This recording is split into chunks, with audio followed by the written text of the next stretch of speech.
How much water do we have? Where is it going? How is it being used? We don't price water appropriately. सारे शहर देख लें बाकी बड़े mostly depend on pumping groundwater. What you need is sort of constant ongoing water quality monitoring so that you kind of understand कि जहाँ पानी use हो रहा है उसकी quality कितना affect हो रही है. Small ponds, small dams, small check dams कह लो, small reservoirs भी आप बना लो, right? That can hold that water. So there's flood protection, but then you also have a source of fresh water that you can use in later months as well. Septic tanks are supposed to over time treat it, make it inert, but they need to be engineered and well designed. So over time, what you did was that you created these large quantities of human fecal waste inside communities. And then where there were no septic tanks, it was very obvious they started seeping to the shallow soil.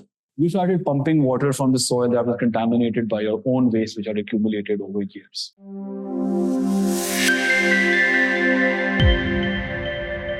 Assalamu alaikum, everyone. Thank you for being here. My name is Basharat Saeed. I work as a senior water specialist at the World Bank. That's just the title on my card. Like you, I'm very much a student of water resources. I try to learn and try to improve my understanding of how natural resources are managed in Pakistan. I say natural resources because pani ko aap separately nahi le sakte. It's linked to how land is managed. It's linked to how other natural resources are managed. And हमारा क्या एक national framework है for negotiating with nature, and we try to extract things from it. So this is the fourth time I'm here. So this is a picture I took very close to my village in Mansehra, a Tharkot Jagah. And the reason I like this image is because if you see, this is the Indus River. Or iske banks pe, as you can see, they're playing cricket. And the reason I like this image is because I think it represents the two lifelines of Pakistan, the Indus River and cricket. And unfortunately, cricket we haven't been doing very well recently. Water management, managing the Indus, I mean, it's historically it's been pretty bad. But I think after the performance in the Champions Trophy recently, I would say that water management thodi si better kar rahe hain than managing cricket. So I would like to start with this, and then with that, a few more personal notes. I will give you 4 very personally held opinions, right? And मैं किसी को भी lecture करूँ on water, so I always say, ये 3-4 चीजें हैं. Think about this, because आप जो media में या even government की conversations में जो आप गुफ्तगू सुनते हैं, it's not typically about these things, right? They try to steer you down a very specific type of discourse with a specific agenda. Today, I just want you to embrace the complexity and diversity of thought within water resources management in Pakistan, right? So the first thing I'd say is, don't get obsessed with how much water we have as a country or as the Indus basin, let's say, but think about what we get from the water that we have, right? Because typically every article, every paper on water resources in Pakistan will start with how much water we have. Because itne hazar cubic meter per capita hai, ya itne billion cubic meter total hamari endowment hai, right? Yeah, it's a good conversation starter. But as I'll show you in the presentation, there are countries who have significantly less water than that. Lekin unke jo outcomes and what they get from water, right? What the water quality is, how safe it is for people to drink, what the agriculture, water productivity is, wo industries mein kis tarah use karte hain, wo nature ko kis tarah pani farham karte hain, right? They're doing a lot better. So just talking about how much water we have and assuming that will determine our destiny as a water secure or water insecure nation, it's a bit misleading. Second, when you talk about water availability, it's about both quantity and quality. So someone says, "Ji, itne liter farham hum kar rahe hain, itne cubic meter hum logon ko pahuncha rahe hain," right? If that water is toxic, it's hazardous for people's health, then you might as well not supply it. You might as well say कि उनके पास access नहीं है, या पानी उनके पास available नहीं, right? So get used to always talking about the quantity of water along with its quality, whether it's fit for the purpose it's being supplied for, right? That purpose might be agriculture, it might be industries, it might be drinking water, sanitation, etc. Third thing, treat the environment as a water user, right? हम जब भी बात करते हैं कि allocations, कौन सा sector कितना पानी लेता है, right? We always talk about agriculture, we talk about cities or municipalities, and we talk about industries. Very rarely do we talk about the environment, right? The environment, which is interestingly where we derive all our water from, is also dependent on water being supplied to it. जो nature करता था, there's a hydrological cycle. It is human intervention and our quest for developing and forming civilizations. That is what has interfered with nature's way of allocating water. So the least we can do is consider the environment a legitimate stakeholder when we talk about who are the water users, demands कहाँ से पानी की आ रही हैं. And lastly, climate change. I'm sure all of you, talk about this in different fields, in different sectors, in different contexts. Pakistan and climate resilience and water management are the same thing, right? You can't talk about successfully managing the impacts of climate change without talking about water management. And as things stand, you can't have a good strategy for managing water without managing the impacts of climate change. So the two for me are the same conversation, right? For administrative purposes, yeah, for curriculum design purposes, we might say कि ये फलाना climate change में masters कर रहा है, फलाना water management में कर रहा है, but the two are the same, right? I think there's like a 99% overlap between the two, especially in Pakistan, right? So I don't treat them as separate sectors or separate sides. Okay, so I'll start with a question to you. It's fairly simple. Is Pakistan water secure? How many people say yes, Pakistan is water secure? Okay, so I'm guessing everyone says no, right? There's no one on the fence or undecided. Okay, so everyone says Pakistan is water insecure. Now, can you tell me why you think Pakistan is water insecure? If I had to ask you to give me one reason, and I'm disclaimer, there is no one reason, it's always a combination of factors. But if I were to ask you to give me your top reason for saying that Pakistan is not water secure, what would it be? Yes. अगर आपका capital जो है वो water scar है, तो आप कैसे कह सकते हो कि आपका पूरा कंट्री जो है वो एक बेसिक नेसेसिटी, जो एक लग्जरी बनती जा रही है, उससे जो है ना वो नहीं हो रहा. तो मुझे ये लगता है कि पाकिस्तान जो है वो, अगर इस्लामाबाद में पानी सही दस्तयाब नहीं है तो कैसे पूरे कंट्री के अंदर वो होगा. और दूसरी चीज कि बहुत ज्यादा बचपन से सुनते आए हैं कि जो आपका हमारा जितना भी पानी का आता है उसमें स्टोरेज का जो है मसला, कि पानी के डैम्स नहीं है हमारे पास, जिसकी वजह से पानी स्टोर नहीं होता और वो इवेंचुअली आपका जाके अरेबियन सी में गिर जाता है, तो आप वाटर को सिक्योर नहीं कर पा रहे. If the capital doesn't have water, what chance do other places have? Necessity एक luxury बनती है. बिल्कुल. And that we don't have enough storage, we don't have enough dams, and a lot of water is going to the Arabian Sea, Yes. which could be used. Okay. Anyone else? Acute water scarcity का issue होगा in coming years. Other than that, हमारा जो water dependency है, वो हमारी neighboring country पे है, on India. जो हमारा water का flow है, वो वहाँ से आता है. So it depends upon our diplomatic relations future में. कि मतलब हमने उस चीज को भी जो है वो एज अ सिक्योर करना है, ठीक है, क्योंकि हम हॉस्टाइल रिलेशंस में हैं कैसे कंट्री के साथ, तो उस चीज पे. Thank you. I think you need to tell students and researchers कि कितना ज्यादा पानी जाया होता है सिर्फ हमारा जो पैसा लगता है इस पे स्मॉल डैम्स पे. मैं आपको सिंध की मिसाल देता हूँ. पूरा जो खीरथर रेंज है, कोई 50 से ज्यादा हिल स्ट्रीम्स हैं, सारा पानी जाया हो जाता है. Similarly if you go to Balochistan, अब बलूचिस्तान में आप देखें मूला रिवर को देख लें, बुलान को देख लें, और बहुत ज्यादा और रिवर्स हैं, उसका पानी भी जाया हो जाता है. कहाँ जाता है वो?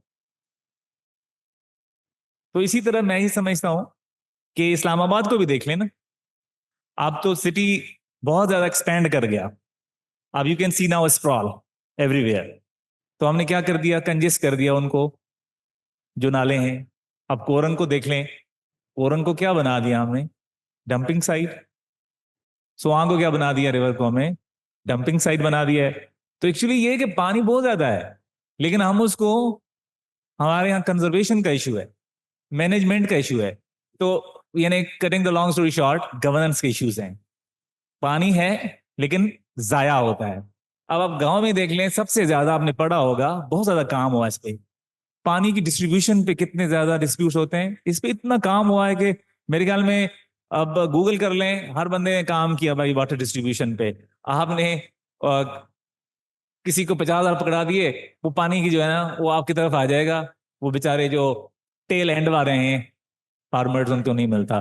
तो आई थिंक ये इस सबसे सिक्योर से पहले ये देखना चाहिए कि हमारे पास कितना है पानी और हम इसको इस्तेमाल कैसे कर रहे हैं, जाया कितना कर रहे हैं. ये इशू नहीं है कि जैसे ने कहा कि जी वो पानी जाया हो जाता है, नीचे चला जाता है. नहीं, वो पानी भी जरूरी है मैंग्रोव्स के लिए और उसके लिए, ताकि वो सी लेवल बरकरार रहे. जो पानी वहां नहीं जाता वो एक अलग बहस है.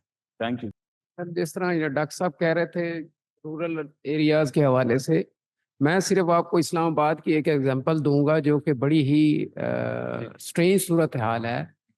कि हर बंदा 600 फुट पे, 500 फुट पे, जो कि पहले 200-250 फुट पे बोर करते थे, वो बोर कर रहे हैं।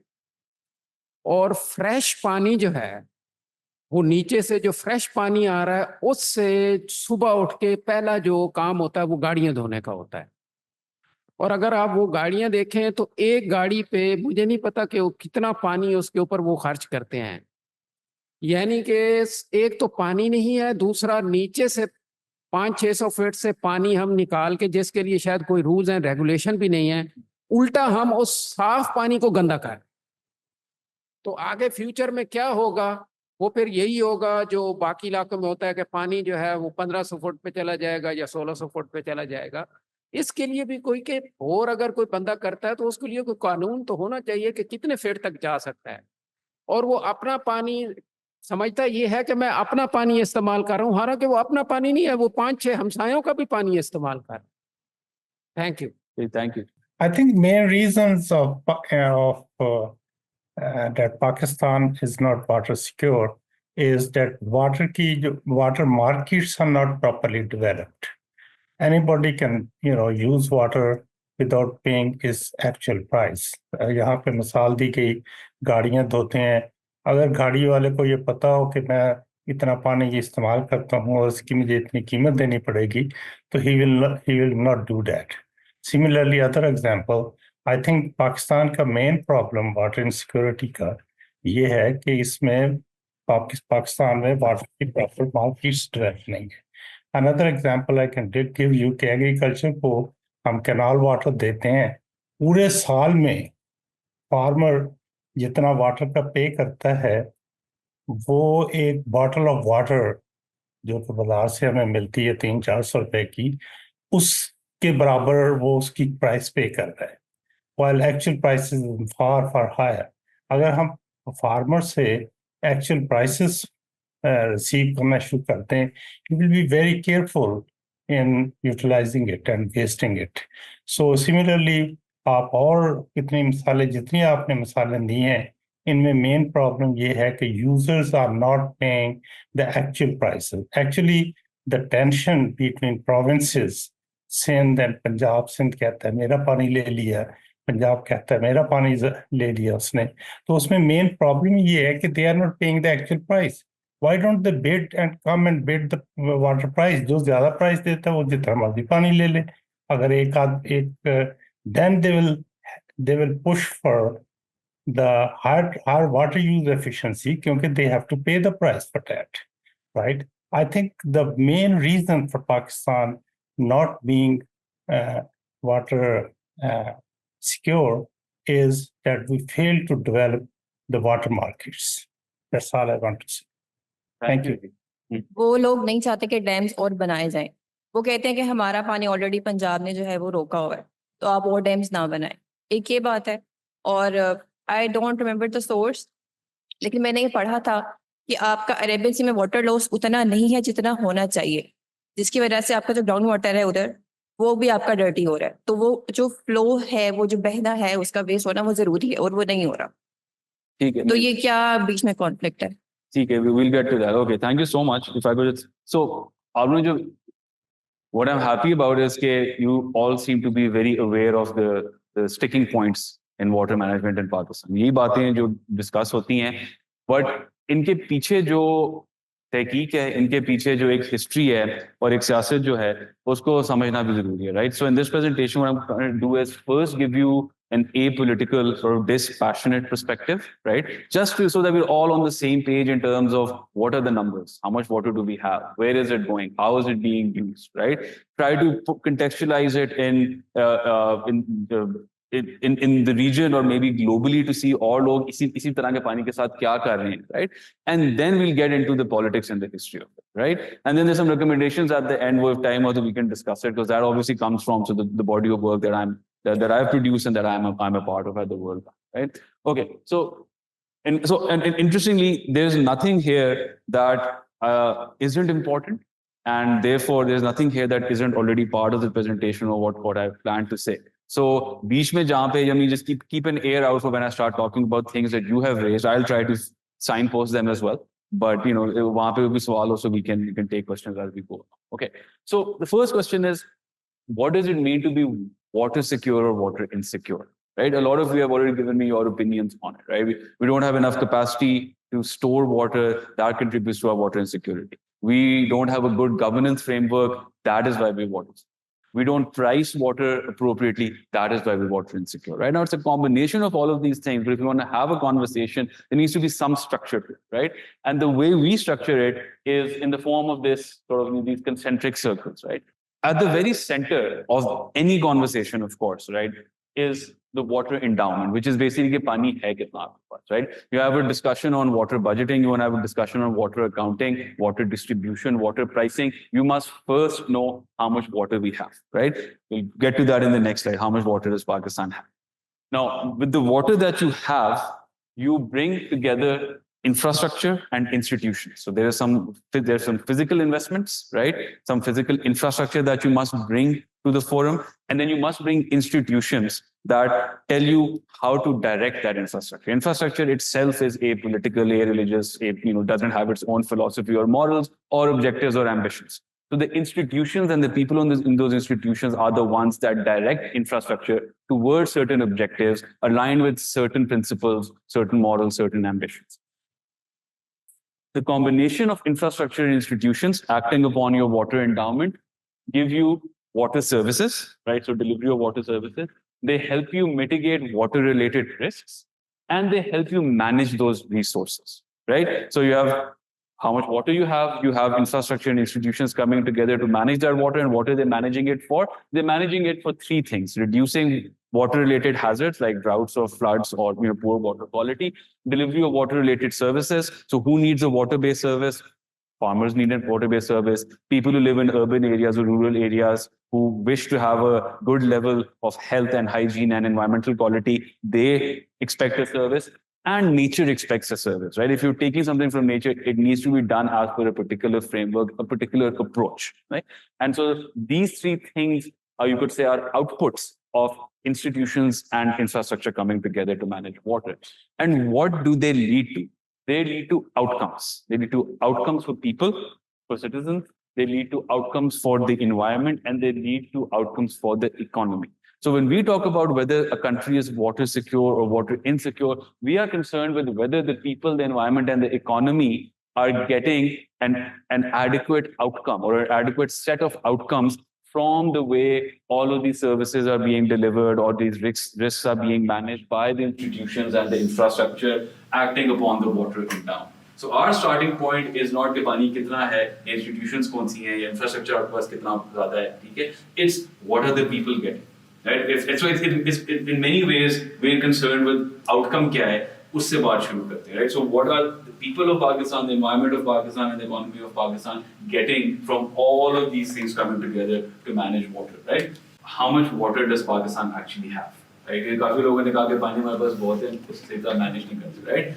In terms of quantums, the total amount is about 230 billion cubic meter. Now this is what's called the annual renewable water resource. This means that this is the amount of fresh water that we have in the system through a combination of ground and surface water. So groundwater and water in rivers and lakes, etc. All of which is recharged by rainfall, by glacial melt, and then obviously people pump water from the ground as well. Collectively in Pakistan, we have about 230 billion cubic meters of renewable resource per year, right? If the important thing is, you look in the slide, you'll see, is that this is often underquoted, right? What we normally say is that there's about 215, 216 billion cubic meter.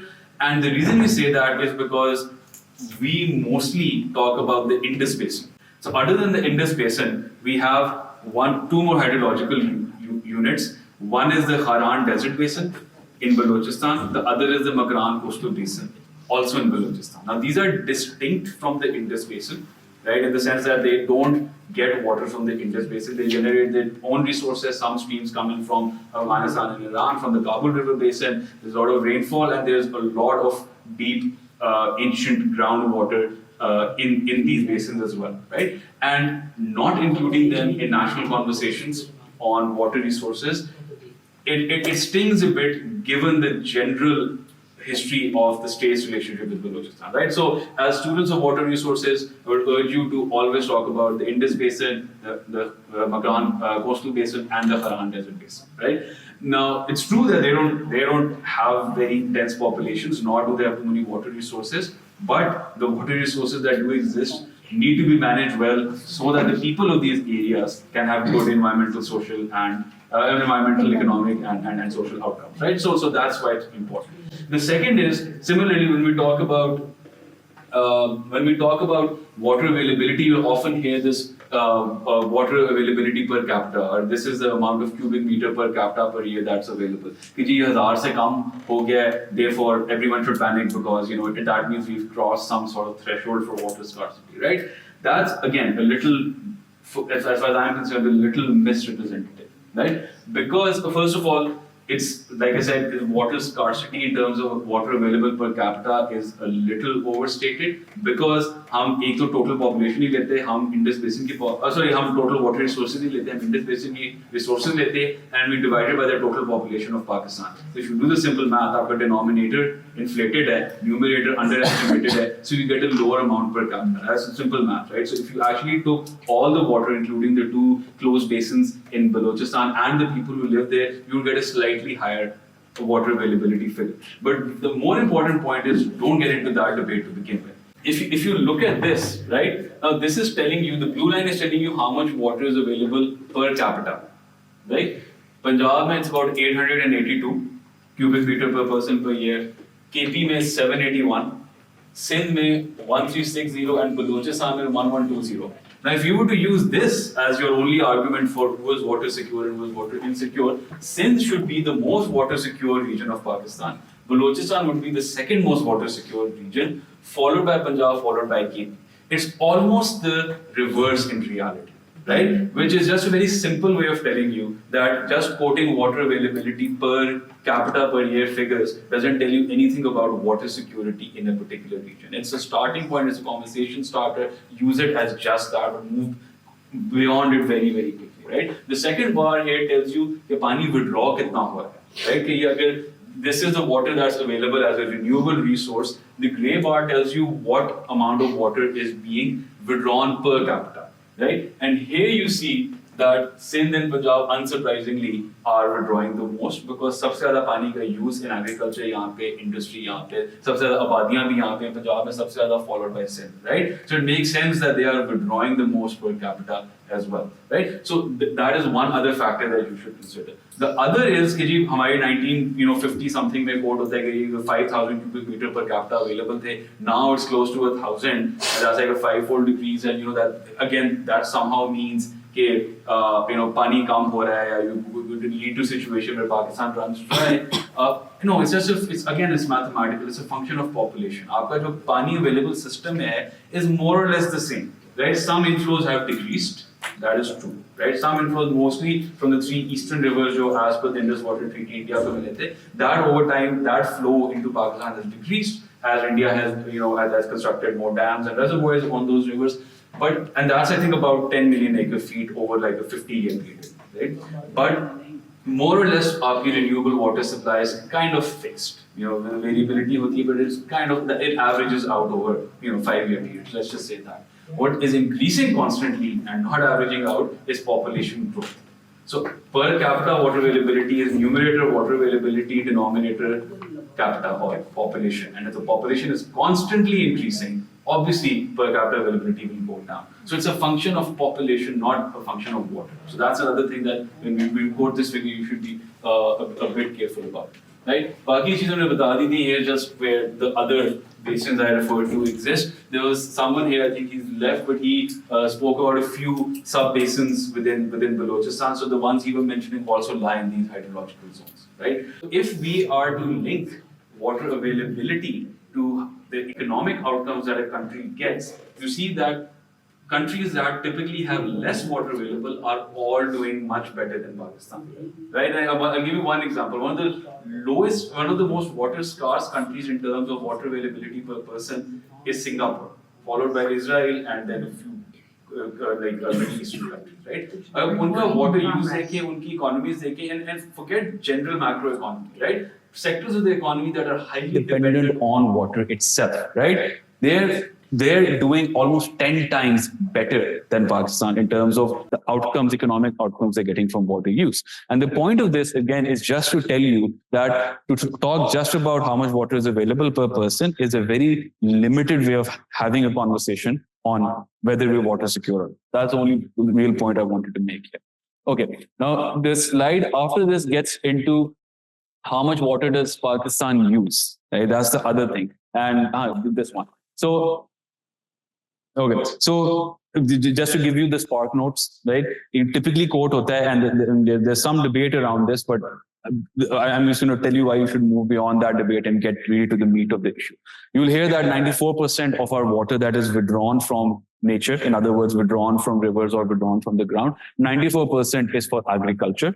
About 5% is for municipal water and sanitation, and about a little over 1% is for industrial use, right? So the lion's share goes to agriculture. It's withdrawn for agriculture. जो Indus Basin irrigation system hai, which is the biggest distribution system we have, it's also the biggest contiguous gravity-based irrigation system in the world, is very much a multi-purpose canal system. Right, water अगर आप barrage से आपने river पे barrage बनाया वहां से आपने canal में withdraw किया है, so officially you're withdrawing it for irrigation. But that, first of all, is now being directly used for many things. There are many canals that supply towns and cities and industries, right? But more importantly, there's something that has been happening for as long as the system has been around, right? Is that there are a lot of seepages and leakages in this system, right? Directly from the canals, then as it branches off into branch canals and distributaries and miners, there's seepage there. And then finally, when it's applied onto fields, a lot of it seeps down to the ground. This is a service, because it's constantly replenishing your groundwater resources. और वो groundwater जो है, वो हर कोई इस्तेमाल करता है, right? About 90% or 95%, I would say, of all rural water and sanitation systems depend on groundwater, not surface water. अगर आप कराची को एक मिनट के लिए निकाल दें, because Karachi depends on surface water transfers from the Indus, लेकिन अगर सारे शहर देख लें बाकी बड़े, mostly depend on pumping groundwater. Right? Or ye, most of it, if you see here, so groundwater recharge के हमारे breakup है. Canal seepage and irrigation seepage account for 72% of the recharge. So if you have, let's say, 100 liters of groundwater, right? 72 of those liters have come from leakages and seepages from the irrigation distribution system. And that is a service that these leakages and seepages provide, right? So when people say कि ये canal जो है 94% हमने withdraw किया है agriculture के लिए, meaning कि 94% of water is actually used by farmers और वो ज़ाया हो रहा है, it's not technically correct, right? वो जो 94% withdraw हो रहा है is actually used either directly and in most cases indirectly by everyone who depends on groundwater, right? More or less. Okay, so that's one important thing to remember. And this kind of just, again, it gives you historical context. This is just like an abstraction. So this is one doab in Punjab. So ये आपके दो rivers हैं, बीच में एक doab है. If you look at pre-irrigation is basically before the British started kind of formally constructing canals. I guess 1860s, 1870s, आप समझ लो, right? उससे पहले, this typical pattern was that close to the river, the water level, groundwater level would be high, right? So the depth to the water table would be low. And as you got further and further away from the river, groundwater ki level itni deep hoti gayi. This was like a typical Punjab doab. Then you started developing irrigation. You started taking water from these rivers and distributing it across the doab. And so aapka about in 1910 water table kidhar aa 1920 thoda aur upar ho gaya. By 1960, water table aapka in the hearts of Punjab ke doab and in Sindh ke command areas इतना high हो गया था that it led to the menace, what I'm sure you've heard the term water logging. कि आपका groundwater इतना surface से करीब आ गया था that it was basically permeating जो आपके top soils हैं, making agriculture impossible.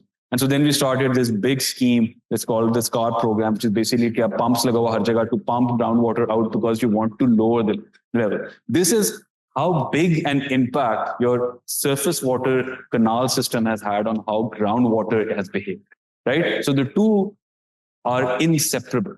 So you can have a separate session on groundwater because there's a lot to talk about. And you can have a separate session on surface water because there's a lot to discuss there. But the two resources are integrated. So if you are a policy maker, decision maker, if you're writing something you want it to be meaningful on water, talk about both surface and groundwater resources. Otherwise, आप हमेशा एक incomplete story सुना देंगे, right? So that this linkage between the two resources in the Indus Basin specifically is very, very important, right? I say Indus Basin because there are parts, mostly in Balochistan, where groundwater behaves differently. Right? आपके aquifers के natures फर्क होते हैं, right? In Balochistan, yes, obviously, wherever there's irrigation, seepage होता है, but वहाँ की जो geology है, वहाँ की जो ground की lithology है, जिस तरह की उनकी layers और rock formations हैं, right? The aquifer, the groundwater behaves differently. वहाँ पे it's the recharge, yes, it's mostly from rainfall and yes, of course, from flooding and irrigation. But the dynamics in terms of how fast the water table responds to these rainfall events and irrigation and all is very different. So वहाँ के लिए each sub-basin in Balochistan needs its own sort of technical geological study and its own sort of management framework. But for the Indus Basin, it's mostly this sort of consolidated, unconfined alluvium aquifer. So if you understand the Indus Basin and, if you understand 1/4 of it, you can extrapolate and you can extend that understanding to the rest of it as well, right? Barring some highly localized contextual differences, but typically as a principle, as a theoretical framework, you can use the same. Look at this in depth. If you have any questions, you can talk to me. I'm not going to go into too much detail, but this kind of shows you that recycling of water I was talking about through seepages, and then it's pumped again, and then some of it again seeps back, some of it is distributed. इसमें जो एक चीज जो नहीं लिखी हुई, which becomes important, is that typically in Pakistan, every time you use the water, उसकी quality compromise होती जाती है, right? Which is again something someone mentioned when the session started, right? And that is down to the fact that there is no water quality management in Pakistan. हमारा इदारा है PCRWR, which are every 5 years they do this national sort of report on water quality, which gives you a snapshot of a moment in time. हमने test किया है 5 साल पहले किया था, अब किया है, ये फर्क आया, right? What you need is sort of constant ongoing water quality monitoring so that you kind of understand कि जहाँ पानी यूज हो रहा है उसकी quality किस तरह affect हो रही है, what needs to be done to assure adequate or appropriate water quality.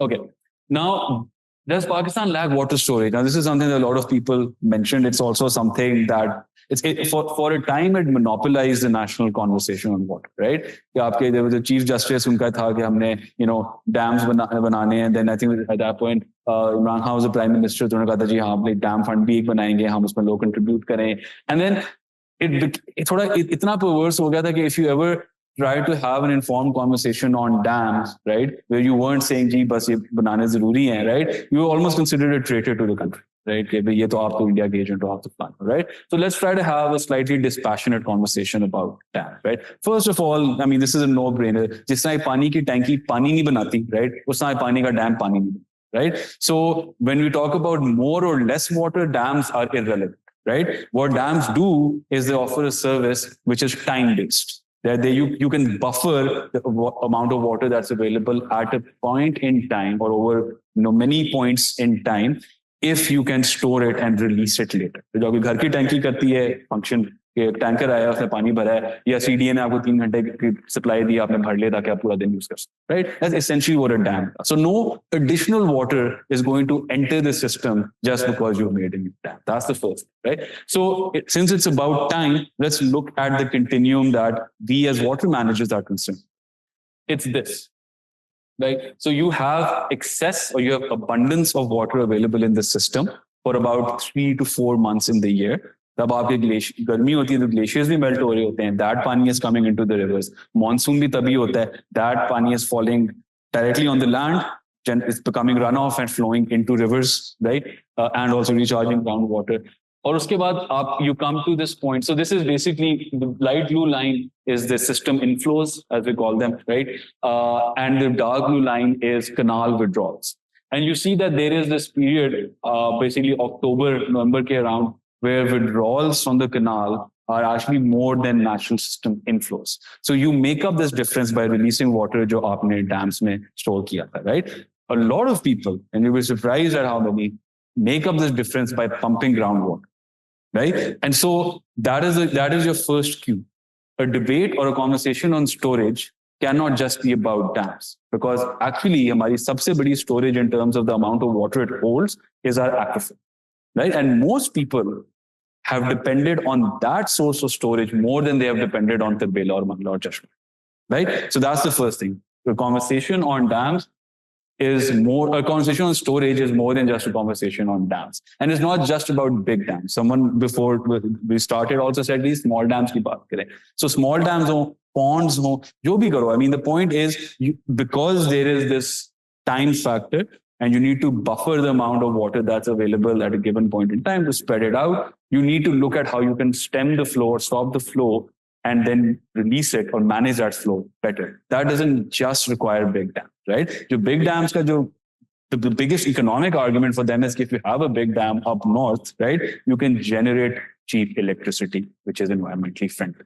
That is the biggest business case and environmental case and sort of public service case for having big dams. But if it's just water, for example, agar kal ko hame energy ki, this is just like a weird thought exercise, but hame electricity ki zarurat na ho, right? There's no case for building these big dams, right? You utilize other approaches to storage and other investment options for storing water. It could be literally at the field level. It could be small dams. It could be managing, mapping and managing the groundwater resource better, jo hum sabke niche hai, right? Punjab mein to almost throughout you have fresh groundwater available, barring some pockets. Sindh mein about 70% is saline. Wahan pe, yeah, udhar ke liye you need to think about how you can store the surface water, and they have this, I think it's called I don't know 100 dam program hai kaun sa, but there's basically this irrigation department has the small dam programs. Again, the gentleman here has left. I wish he'd stayed, but wo jo kitse range wali area ki baat kar rahe the ki yahan pe hill torrents generate hote hain. Yeah, that's true, but there is the small dams program is exactly for that, right? That there is this water that is mobilized when there is rainfall. It's very fast, it's rapid, it's a lot of water, and because it's so fast and rapid, it flows through very quickly, damage bhi cause karta jata hai. So if you can have these small ponds, these small dams, small check dams,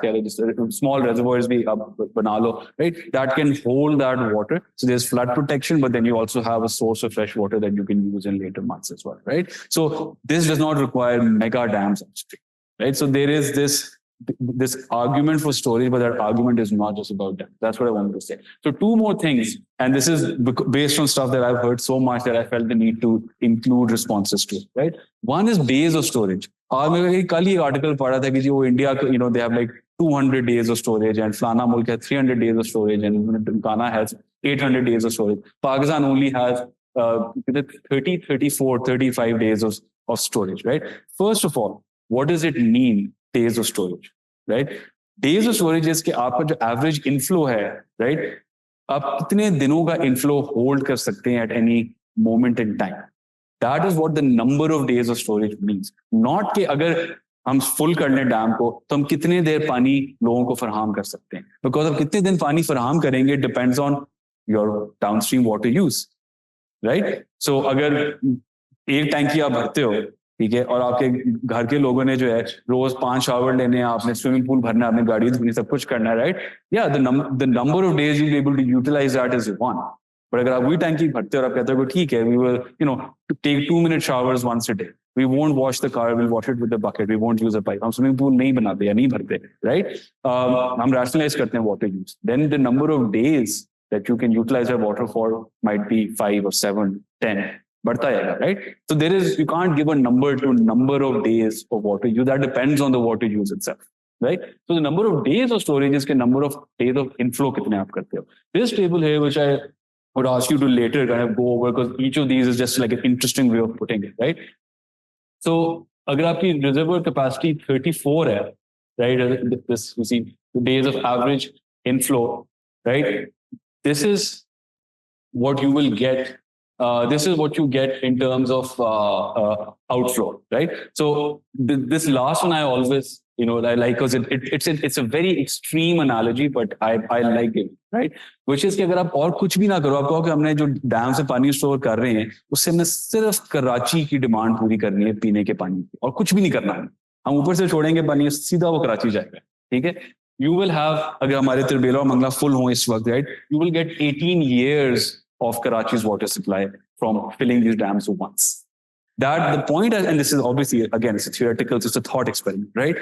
But the reason I give it is to show you that, so that you always remember from now on, when people say days of storage, इसका ये मतलब नहीं कि अगर Tarbela Mangla full है और पानी और ना आए तो सिर्फ 30 दिन पाकिस्तान को पानी मिल सकता है. पाकिस्तान को पानी जितनी देर चला सकता है वो comes down to how it's managed downstream.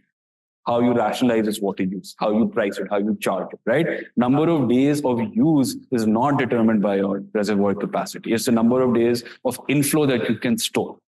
That is the important thing I want to do, right? And here, putting it in a global perspective, this line, right? So on the y-axis, you have basically जो आपकी volume है कि कितना आप store कर सकते हो पानी.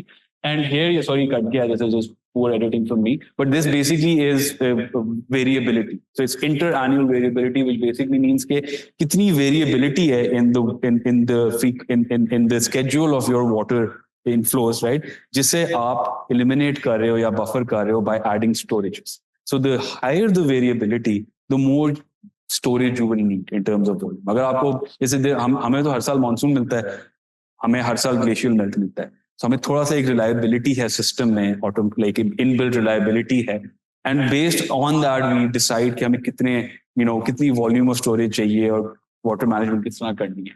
So if you actually look at how much variability Pakistan has to buffer and you plot it against how much volume of mega storage we have in the form of dams, we are very much smack on that line where we need to be.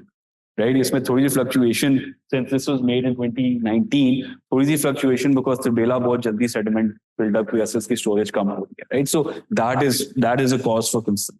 So yes, you will need to replace that somehow with other forms of storage. There needs to be a long-term plan around that, right? But हमें वो जो 200-300 days of storage आप सुनते हो वो हमें नहीं चाहिए. उसका हम क्या करेंगे? वो इतना पानी नहीं है, वो आपके आधे डैम खाली पड़ेंगे if you had that many days of storage or that volume of storage. Other countries की examples दी जाती हैं, right? I mean, Australia has, I don't know, like, don't quote me on this, but let's say 1,000 days of storage, right? That is still not enough for them, given the high variability Australia has to manage. जहाँ पे एक साल पानी आएगा, पता नहीं अगले 1.5-2 साल उतना पानी आना भी है कि नहीं. Right? South Africa, you must have heard कि वहाँ पे water crisis था, वहाँ पे उनके 5 dams बने हुए थे around Cape Town, right? They're all rain-filled dams, and the rains didn't come as they thought they would, and वो dam खाली पड़े थे, उन dams ने तो कुछ नहीं किया, right? And so now they're like, okay, if rainfall is going to decrease from, let's say, one month a year to 15 days a year, or it's going to decrease from, like coming every year to coming every other year, right? उसके मुताबिक they will need to have more dams, and they will need to place them strategically ताकि जितना पानी जब आए हम उसे store करें फिर अगला साल 1.5 आराम से गुजर जाएगा, right? Pakistan doesn't have that sort of variability to buffer, and so the number of days of storing inflow that we require, that is why it's so much lower than India and Australia and America and Egypt and all these other countries. Right? So again, this is just so that you can have an informed conversation when someone comes up to you and says, "Ye banana zaruri hai because, oh look, we only have 30 days of storage and India has 200." Right? That's a meaningless comparison. That's all you need to take away. Okay. This again, so this is jo kitna some. I think you were the first one, I think, who brought this up. कि हमारे जो समंदर में पानी जा रहा है, right? So there is a certain amount of water that needs to go to the sea to sustain the delta, to check sort of seawater sort of intrusion, and that's because seawater intrusion is not just के समंदर आ रहा है तो physical damage. It's just highly saline water. So it's not just के surface के ऊपर से पानी अंदर आ रहा है land पे, underneath it's also encroaching. So आपको जो groundwater at the moment, you just imagine there's like a diagonal line. ये आपका सी वाटर अंडर द ग्राउंड, इधर आपका जो सेलाइन हो या फ्रेश वाटर हो, लेकिन उसके बीच में एक बैरियर है, right? And the less you replenish जो आपके ग्राउंड वाटर है, राइट, उतना सी वाटर और अंदर आता जाए, right? And that will destroy the ecology जो आपकी एग्जिस्ट करती है underneath the ground, right? And then when that ecology is destroyed, उसके ऊपर ecology transform, right? Soils will start becoming highly salinized. अगर हम पानी पंप कर रहे थे, which is good enough for agriculture, 5 years later, you like, ये तो poisonous पानी है, इतना high salt content है, right? So आपके crops मर जाएंगे, crops मरेंगे, आपके तो वो जो insects और birds जो crops के पीछे आते थे to act as cross pollinators, वो आने बंद हो जाएंगे. It will completely devastate the ecology of your entire area, right? So it's all linked. And so that is why, first of all, when someone says कि इतना पानी ज़ाया हो रहा है क्योंकि समंदर में जा रहा है, disagree with that.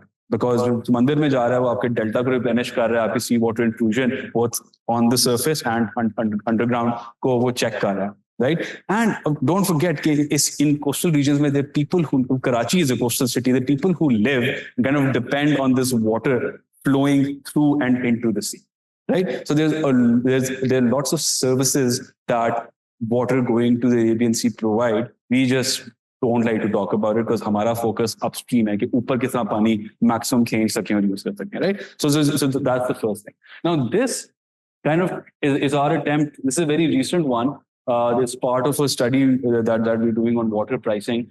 So World Bank, ADB, FAO, and I think this is actually work that FAO has done recently. So credit to them. And it kind of looks at it looks at outflows downstream of Kotri. So Kotri barrage is the last barrage on the Indus. So whenever we want to estimate कि कितना पानी समंदर में जा रहा है, we look at releases from the Kotri barrage. उसके बाद और कोई barrage नहीं, उसके बाद और कोई पानी withdraw नहीं हो रहा, जो भी पानी है वो डेल्टा की तरफ जा, right?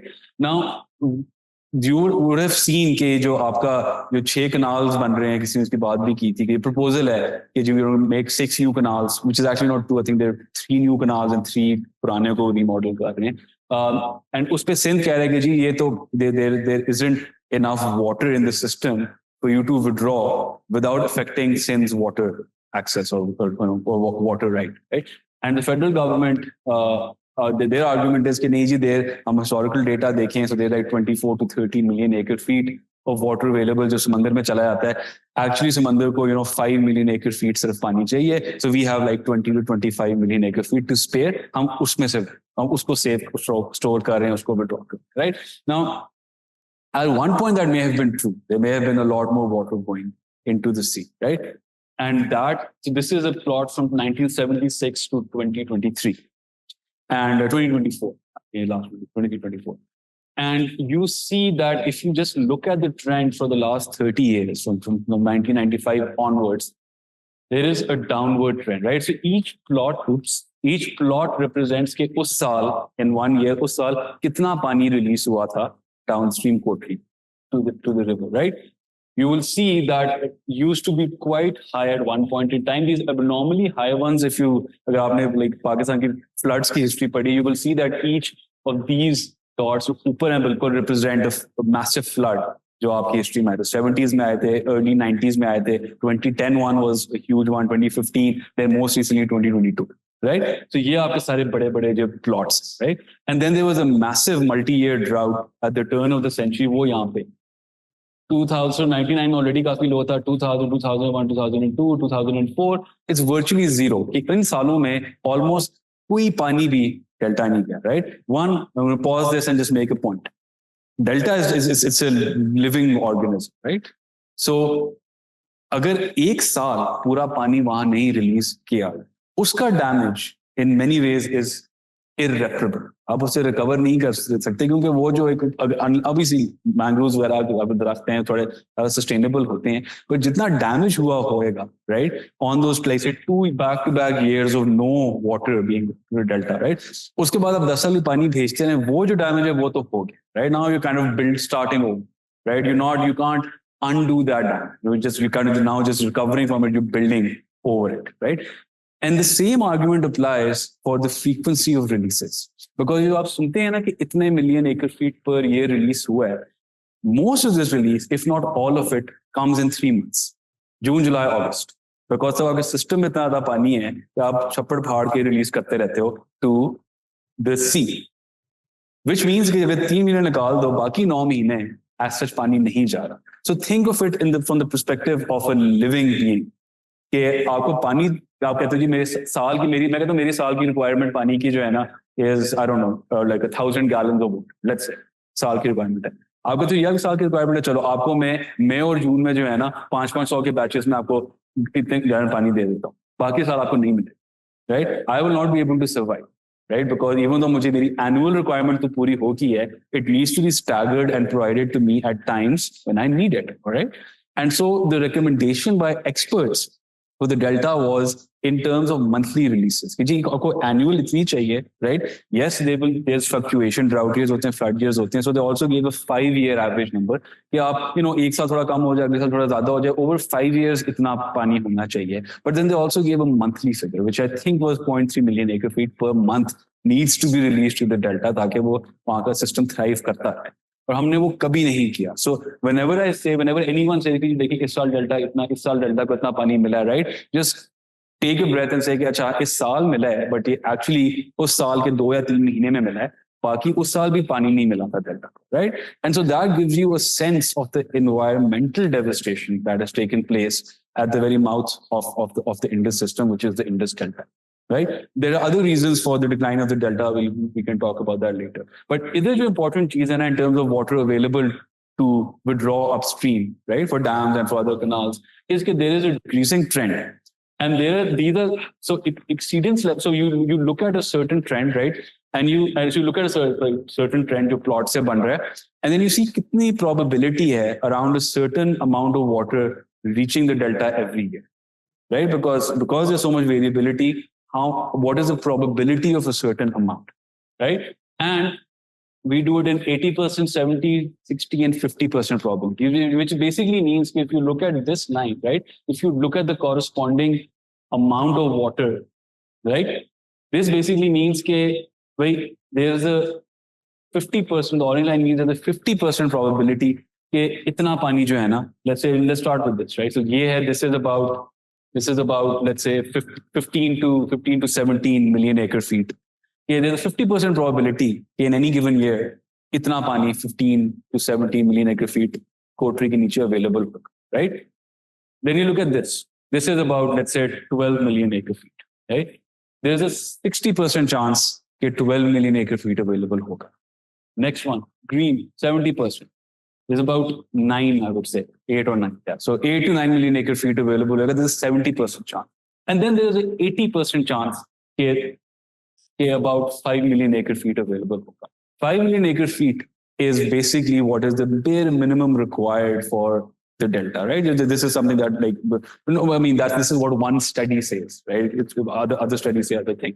But the important point is, in any given year, there is an 80% chance that this 5 million acre feet or slightly less than 5 will actually be available for the delta, right? So there's also a 20% chance that wo bhi nahi hoga, usse bhi kam, right? So when you make a decision कि हमने ऊपर पानी और system से निकालना, right? This is what you need to be worried about. What is the probability in a given year कि इतना पानी available होगा downstream? Because ये जो amount है, which is वो जो कह रहे हैं कि 20 to 25 million acre feet, हम उसको तो बहुत पीछे वैसे ही छोड़ चुके हैं, right? Even if you look at these trends, they're all below 20 million acre feet. And अगर आप highest भी ले लो, there is still just a 50% chance कि इतना पानी available होगा. In other words, you're making this multi-billion rupee investment, जिसमें आप सबको show कर रहे हो कि नहीं, we have enough water, right? हम उसमें इतना withdraw कर लेंगे upstream, right? And give it to farmers or give it to use it for whatever, right? And we are confident that नीचे पानी there will be enough water to release downstream to Sindh and to the delta. But even your best estimate only has a 50% likelihood of being true. In other words, आप कह रहे हो कि statistically एक साल ये पानी होगा और अगले साल नहीं होगा. तो साल आप क्या करोगे? क्या ऊपर farmers who have now started agriculture based on this promise of water, क्या आप उनको starve करोगे? या आप जो सिंध में water requirement और delta की requirement है, उधर लोगों को starve करो. That is the calculus you put yourself in. जब आप एक absolute पे बात करते हो कि based on the 70s, 80s का number, इतने 20, 30 million acre feet available. No, it's far less than that. And the probability of a fixed amount or a certain amount being available, that probability varies. The safest option, 100% तो कभी नहीं हो सकता. There's some risk you always have to assume. But we would say that an 80% probability is still good enough. अब 80% probability कि ये पानी इतना पानी हर साल डेल्टा तक पहुंचेगा, उसकी बेसिस पे आप decisions ले सकते हो. It will be safe. It's a safe, not safe, but it's a manageable risk to take, right? But that's not what our policy makers do, right? वो एक abstract amount है from data that's very old, उसकी basis पे कह रहे हैं if ये चीजें बना लेंगे, no one downstream will be affected by it, right? So again, the point is, this itself could be an entire lecture, just this slide. But the key point is it's not एक तो data अब देखो कि कब का quote कर रहे हैं. If you are inclined, if you want to be innovative, right, with the way you present arguments, I would say your peaks and the flood years, and which we say are like, oh, mega floods, ये तो 1 in a 1,000 year flood था, ये 1 in a 10,000 year flood था, ये तो पता नहीं फिर आएगा कि नहीं आएगा, right? अब उन dots को eliminate कर दो. That is just ruining your average, right? It's an exceptional flood year, right? You could, as a thought experiment, you could just do that and see अब आपकी average क्या बन. Because what you're designing for is the average. तो आपने हर साल ये system चलाना, पूरा साल चलाना. So it can't be based on one exceptional or two exceptional years. It needs to be what the average is and what is the probability of that average being hit in a given year, right? So that is the conversation that you should be having. How worried should Pakistan be about climate change? So very worried, right? But not in terms of कि पानी की supply कम हो जाएगी, पानी की supply. There's a lot of variation now जो पहले नहीं होती थी, right? Our seasons were fairly predictable. Even though within a margin of error, you kind of knew when the monsoon is coming, when heat spells are coming. लेकिन अब जो है ना, it's becoming more and more unpredictable, right? So कि कब पानी, कब बादल बरसेगा, कब glacier melt होएगा. Glacier melt is still slightly more, but rain patterns specifically subject to a lot of variability. So, but there's no absolute decrease in water that's flowing into the system, right? So that's one. Where we are really struggling to manage impacts of climate change, one are extreme events, so floods and droughts. But the silent killer or the gradual sort of killer is rising temperatures. Because what rising temperatures do, amongst other things, is that they increase the amount of water that is needed across the board. पौधे को certain पानी चाहिए, we make that estimate based on कितनी गर्मी खाएगा, right? Rising temperatures means that crop requires more water. A person needs a certain amount of water to stay, sufficiently hydrated, to be able to, organs सही चलते रहे, productive रहे, active रहे, right? In higher temperature situations, that water requirement also increases, right? Industries need water for cooling. अगर जो environment का temperature बढ़ गया है, they will need more water for cooling, right? So water demand is what is affected across the board when you have rising temperatures. And that is what Pakistan is really grappling. And there's some modeling work that was done which tells you that by 2050, जो हमारी अभी demand है, would have water demand across the board for the country can increase by up to 60%, 58% to be exact, but let's say 60%, which means कि अभी हमारी जितना पानी demand है, which we're already kind of struggling to manage, right? It will increase by 60%, right? Given population increase, given industrialization patterns, given the rate of urbanization, and of course, given climate change and how average temperatures are increasing, right? So this is a scenario that we modeled. I think it's kind of almost like a worst case scenario, because this assumes that climate warming will be up to 3 degrees and that economic growth will be like 9% every year. So I mean, I don't see Pakistan growing at 9% every year for a while. But population increase, the worst case scenario will most likely come through unless there's a sort of like a revolution in family planning and stuff. But the biggest driver obviously is population increase, followed by sort of economic expansion, industrialization, and urbanization, and then climate change is constantly kind of amping up the heat. So that collectively will increase our water demand by up to 60%. That is what we really need to be worried about. So the systems we're designing today should not be अच्छा कितनी water demand. It should kind of project कि अगले 30 साल में क्या demand होगी, factoring in not just population but all of these other factors. The way engineering schemes are designed in the water sector, they always take a future population, obviously, but it's just growth rate यहाँ का कितना है, population growth rate, just multiply it and see कितने लोग होंगे, right? They don't factor in these other things that are increasing water demand, which is why systems in that sense tend to be poorly or under-designed. Okay, this is some other modeling work that was done, which is horrifying. So it looked at current water use, so surface water use and groundwater use in agriculture. And it said that जो अभी current use है, right? If we keep using water in agriculture the way we're using it, right? we will hit a groundwater limit in 2030 and a surface water limit in 2037. I'll tell you what this means. We have a lot of water, right? Which is why जो trade-off होता है ना पानी का, इतना बुरी तरह हमें अभी तक pinch नहीं किया. Trade-off is के if you're withdrawing 1 liter of water for agriculture, then that's a liter you've taken away from industries or people or animals or whoever, right?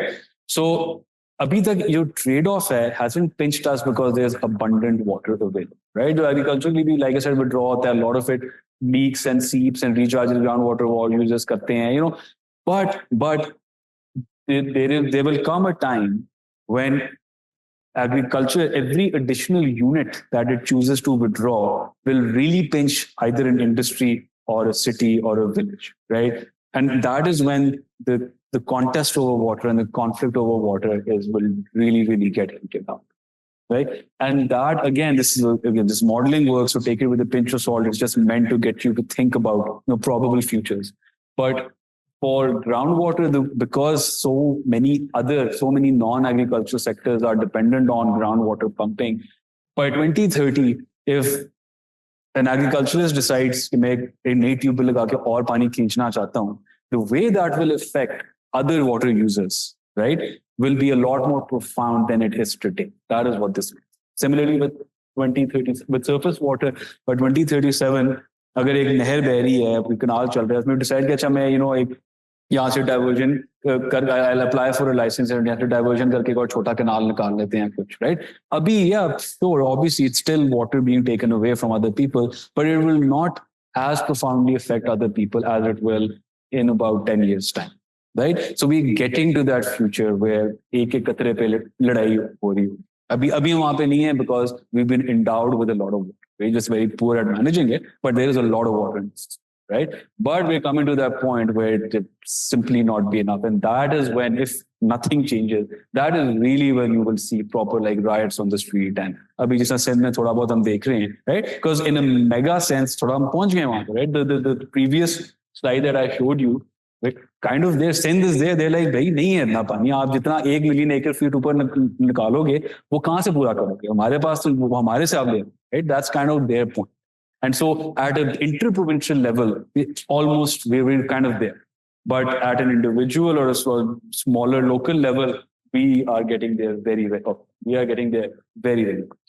Okay, the other things are just facts about related to climate change. Again, I would invite you to go through it. ये मुझे नहीं पता कि क्यों इतना बुरा आ रहा है, but this was supposed to kind of show different rankings that Pakistan has. The punchline is that we rank pretty poorly when it comes to our readiness for dealing with climate change. We rank very, very high when it comes to our vulnerability to climate change, right? So that's the key takeaway. Please go through it, and if you have any questions, you can talk to me, right? So I've spoken a lot about outcomes. This kind of gives you numbers, right? There's no point in me dictating them to you, so you can take a few seconds to read it. Anything stands out, you can question me on it. But this is kind of where we are.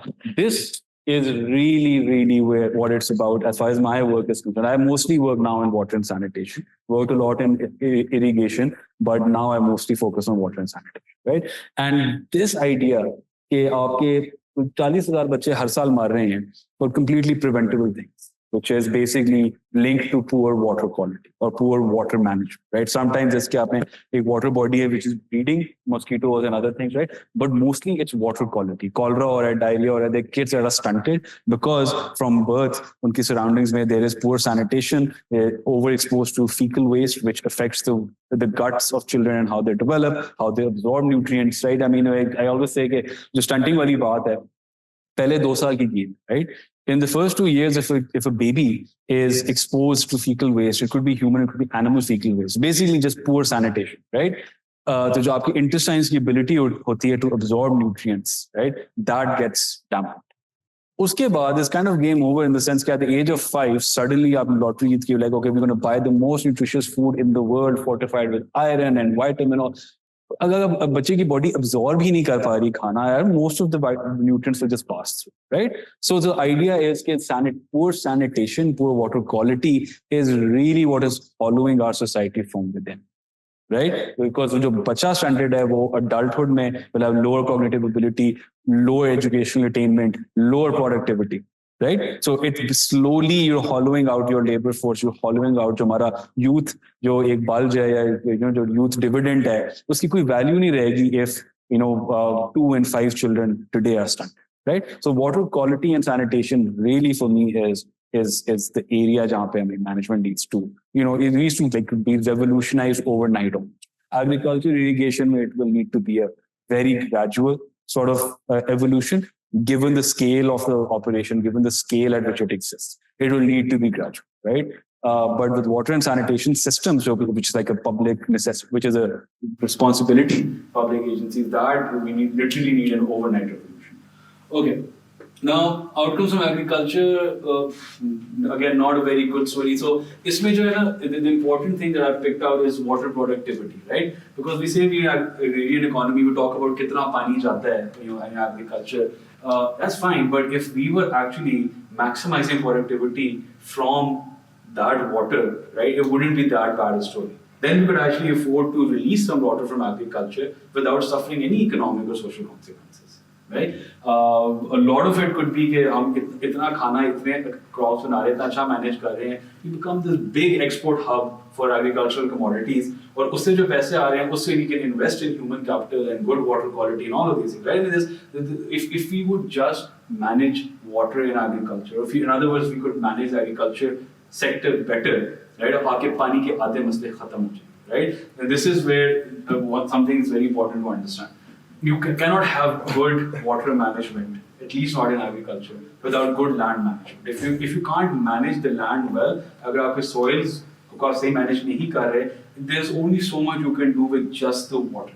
Because ultimately it's about कितना water retain होता है, कितना evaporate होता है, कितना seep करता है, कितनी देर खड़ा रहता है, कितना आपको apply करना पड़ता है, right? All of these things ultimately come down to soil की क्या condition है. And the way we do agriculture, right, is basically it's like a very slow and awkward way of trying to kill biodiversity in soil. That's how we do agriculture, right? कि आप soil को क्या चाहिए? Soil को diversity चाहिए, right? So what we say, सब कुछ हटा दो, सिर्फ wheat उगाओ, सिर्फ cotton उगाओ, सिर्फ monocropping करो, right? That is a terrible way of managing soil. Right? हमारे दरख्त हटा दो, यहाँ पे जानवरों का ना, यहाँ पे you must have heard लोग FIR कटवा रहे होते हैं कि जी यहाँ पे फलाने की गाय, फलाने की भैंस हमारी जमीन पर कुछ होगी. That is how it's meant to be. You're supposed to have integrated livestock and crop management with forestry, right? जो trees होती हैं, जिनके deep roots होते हैं, they are the ones that keep the soil together. उनके roots में जो fungus होता है, it's called mycelium, that actually helps nutrient exchange, that helps plants respond to stress, heat stress and other forms of environmental stress, right? तो आपने सबको काट के monocropping शुरू कर दिया across thousands and thousands of acres of land, right? That is a recipe for disaster. So, and इस सारी situation में, there is only so much you can do to manage the water in agriculture better. Right? So, in other words, I'm kind of passing the buck on to my colleagues जो agriculture में काम करते हैं कि जब तक आप soils को बेहतर manage नहीं करोगे और crop choices बेहतर नहीं करोगे, ज़्यादा diversity नहीं लाओगे of cropping systems, coupled with trees and coupled with livestock, तब तक पानी का मसला solve नहीं कर सकते. Right? That's the basically the you could say the short takeaway from this slide, right? And so it's no wonder that we're performing very poorly on water productivity. We rank the 8th lowest in terms of water productivity, generally economic water productivity, just focusing on agriculture. We're amongst the 10% most poor performing countries in the world. In other words, 90% of the world, right, is getting more from every drop of water that they dedicate to agriculture than Pakistan. So when people say, yeah, like we're this agricultural powerhouse, the agrarian economy, it's a bit of a joke, right? So इसलिए क्योंकि हमारे पास बहुत ज़्यादा land और बहुत ज़्यादा land है और बहुत ज़्यादा पानी है, इसलिए हम बादशाह हैं, right? But it's not anything that we've done to manage the systems. So that's the key takeaway. Okay, so I'm going to talk a bit more about pricing and water markets, जो कि किसी ने बात की थी. Recording in progress. Okay, so it's absolutely true that हम water को price अच्छा नहीं करते Pakistan, right? Now we price करते हैं, हम tariff लगाते हैं, people don't pay the tariff, so collection is low. These systems across the board are ultimately financially unsustainable, which is why we're always looking for bailouts, we're always looking for loans, we're always looking for, a way to make the system financially viable, right? And a part of it is that, I mean, there's entire politics of it, but it's very poorly understood. कि पानी की value कितनी है, right? I mean, we recently did this water study for on agriculture water on Abhyana, basically on your irrigation water tariff system, right? And the thing was, okay, how much do we need to recover, right? कितना Abhyana बढ़ाएं farmers पे, so that we can at the very least make back the cost of providing the service, right? And it was ridiculous, right? I think it's not like maybe if collection efficiency goes up to 100%, the collection efficiency pretty low. But if it goes up to 100% and we increase our Abhyana, maybe, I think 20 times in Sindh and maybe 10 times in Punjab, here we will get close to like 60% of just the O&M cost of the system, right? Now, I'm not even talking about saving money and reinvesting or saving money to start new schemes or rehabilitate, right? Itna low hai this one, right? But again, we remember when irrigation withdrawals ki baat ki thi, I said it's not just for irrigation, right? Multi-purpose canal system. And that is really where we need to capture the value, because the amount that cities will pay for bulk supply of water so that they can distribute it to the citizens, the amount that industries will pay for water so that they can run their systems and cool their factories, that will always be a lot more than what you can get from an individual farm, right? And that too, when there is like a flat rate system, right? कि आपका एक per acre charge है, depending on आप कौन सा crop वहाँ पे होगा predominantly, right? And so unless one, you start pulling other non-agricultural water users to kind of pay their share more. Let me clarify. Water that they are getting from the irrigation distribution system, the surface water, uske liye, right? Groundwater jo khud apne pump se pump karen, that's a separate deal. Uske liye you need licensing, uske liye you need a different framework for pricing. I'm just talking about water that is currently managed by irrigation departments, jo aapki canal system mein flow karta hai, right? For that, there are lots of non-agricultural users, specifically jahan industries hain aur jahan pe aapki बड़ी municipal services like वासास वगैरह हैं जो पानी लेते हैं bulk में और distribute करते हैं, right? They are the ones who can actually, you can charge them a lot more and they would definitely be able to pay a lot. They're not paying because no one's bothering charging them for it, right? So, and we karte bhi hain, so it's very low. So the key, I think, to a rapid increase in how much revenue we get from water services actually lies in the non-agriculture parts of our water system, right? For agriculture, it's going to be very tricky, but again, the answer lies in how we transform agriculture itself, right? Because if productivity from the land can go up, if the economic value of what you're growing there goes up, then there is a greater margin which you can then use to charge farmers more, right? अगर एक गरीब किसान है जो सिर्फ wheat उगा रहा है और उस पर डिपेंड कर रहा है कि भाई अब पब्लिक प्रोक्योरमेंट होएगी तो मैं बेचूंगा मुझे पैसे मिलेंगे, then I'll have enough money to feed my family and get inputs for next year, and that's pretty much it, right? उसको, even though water charge is very low, but usko constantly bulldoze karna with higher charges is not fair enough till there is an opportunity for that farmer to also increase his or her income. And that is where we kind of failed as an agricultural system as well.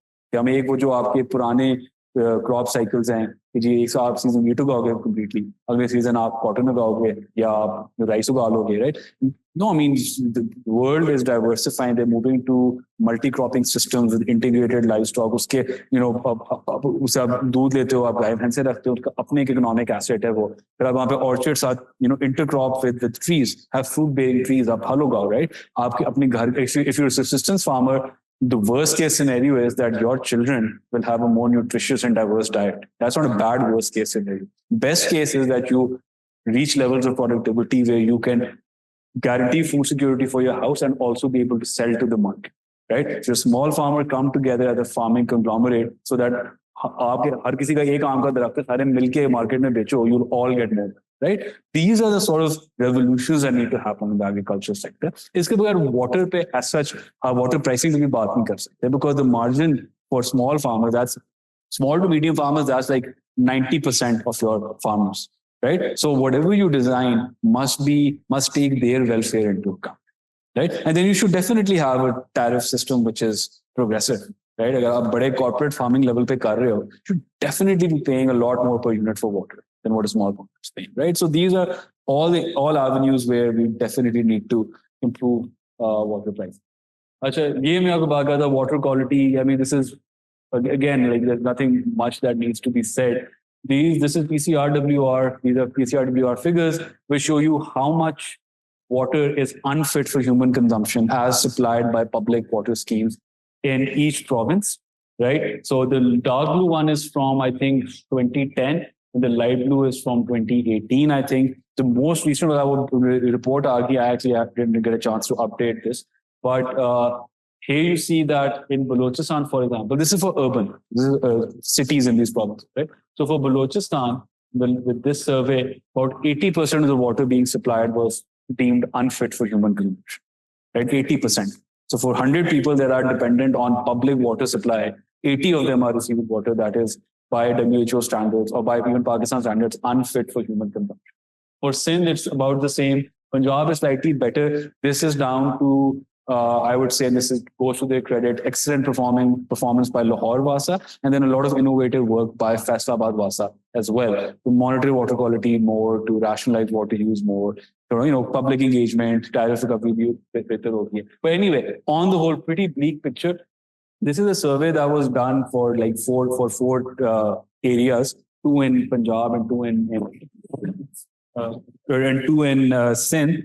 And isme the important thing here is, so it looks at the yellow bar is what's called contamination at source, and the gray bar is contamination at point of use. So at source is कि जो पानी फराहम हो उसकी क्या quality, right? But then there are poor practices that you do, that we as people do, that contaminate water that might otherwise be fit for drinking. So if you factor that in, the way water is stored, the way we use it, right? हमारे अपने tanki की सफाई or things like that. Then the amount of water that is contaminated when we drink it actually goes up. So you're failing on the public service delivery end, but we're also failing on the human behavior and personal hygiene and safety end, right? And one of the reasons for the higher rate of point of use contamination is poor sanitation, right? कि जिस जगह पे आपकी fecal waste management अच्छी नहीं है, right? There is the आपकी E. coli जो होता है, which is basically the harmful bacteria in fecal waste, is kind of endemic. It's everywhere. Surfaces पे है, अगर animal waste management अच्छी नहीं है, गोबर शोबर हर जगह है, chickens आपकी सैम में फिर रही हैं. This is mostly a rural picture I'm painting, but urban में भी hygiene और cleanliness का इतना ख्याल नहीं किया जाता, right? You're kind of spreading that contamination everywhere. It's only a matter of time कि आप जिन चीजों में पानी पीते हो, जहाँ पे पानी के बर्तन रखते हो, आपके हाथ are all full of these pathogens. So, अगर साफ पानी आ भी जाए, तो आपकी अपनी hygiene or practices or poor sanitation services की वजह से you will further contaminate, right? So it needs to be a public revolution, but there's also a lot of human sort of behavioral change that is required at the individual and household. Okay, this is again sanitation पे. This is a very depressing story. So ये जो है ना. So you're also familiar with the SDGs, right? Sustainable Development Goals. उससे पहले, does anyone remember उससे पहले क्या होते थे? MDGs, right? So Millennium Development Goals में Pakistan didn't perform too well mostly, लेकिन there were a couple that we did really well on. One of them was on the sanitation indicator, which was कि open defecation आपने कम करनी, right? You get people to stop defecating out in the field and the open in public areas. You kind of the drive to construct toilets in every house, mostly NGO-led, but there were public programs as well. Pakistan did pretty well on that. Our open defecation rate really came down. And then this is like a good sort of anecdote for why you need long-term thinking and better coordination. Because what they did was, कि उन्होंने कहा कि open defecation खत्म करनी है, हर घर में आप टॉयलेट बनाओ, उसके नीचे आपने पिट खोद दिया. In some cases, actually in a lot of cases, उन्होंने कहा कि सेप्टिक टैंक जरूरी है, right? We can't just have a pit inside our house. वो तो स्मेल आएगी, ये होएगा, वो होएगा. So उन्होंने just poorly engineered वो सीमेंट के कंक्रीट के ब्लॉक्स बना के उनका जी सेप्टिक टैंक बन गया, right? So it's fine. We performed really well on this international indicator MDGs on sanitation. And our pride and joy was कि देखो इंडिया में इतनी open defecation हमने इतनी कम कर दी. That was kind of like our crowning glory at that point, turn of the century. What that has done over the decades is that it has taken fecal waste to पहले fields और जगहों पे होता था, which is not a good thing. लेकिन it took that and it created these unprecedented concentrations of human waste inside households and inside dwellings that were not going anywhere, that were not being treated. Septic tanks are supposed to, over time, treat it, make it inert, but they need to be engineered and well designed to perform that function. Sirf ek dabba concrete ka does not perform that function. So over time, what you did was that you created these large quantities of human fecal waste inside communities, right? And then where there were no septic tanks, it was very obvious they started seeping to the shallow soil. Right? आपने कोई 100 foot का गड्ढा तो नहीं खोला, and it's pretty shallow, right? So that fecal waste, उसमें nitrates and other contaminants started leaching into the soil. Now, the poorly engineered septic tanks, वहाँ पे cracks आ गए concretes में, it started seeping through that, right? And in rural households, you would have, for in most cases, you either have hand pumps or you have motorized pumps which are shallow. So what you started doing over like a 10-15 year period was that you started pumping water from the soil that was contaminated by your own waste, which had accumulated over years, right? And so the reason I say it's a very sad story is because time or effort to lagaya. We're like, sanitation का solution लाना है. We need to end open defecation. But with a little bit of research, foresight, talking to the right people, putting in a little bit more money, if instead of this, we had actually given communities proper sewage system or properly engineered septic tanks, right? So then it would have been a long-term, sustainable and meaningful sort of improvement, right? और फिर इतने जो cases हैं which are linked to contaminated shallow groundwater, including child stunting, right? वो इतने high rates आज now, right? So that is kind of like the sad part. And the thing with stunting is, if you notice, so these are basically comparing, so these are quintiles, so these are income levels. So ये आपकी left पे dark blue है, that's the poorest income quintile, so the poorest 20%. And जो सबसे right पे bar है, that is the highest quintile, the richest 20%, right? And if you look at diarrhea cases in rural and urban Sindh, you will notice कि इतना भी फर्क नहीं है. And this is like a caution कि जब हमको हमेशा हम सोचते हैं ना कि देखो ये तो गरीबों का मसला है, right? हम अमीर हमारे पास पैसे हैं, we have the best doctors, we get नस्ले का पानी, हमारे कोई टेंशन ही कोई नहीं है, right? But when poor sanitation reaches a level where आपकी environment में हर जगह contamination, right? आपका खाना contaminated, आपके surfaces contaminated है, your wealth will only protect you so much, right?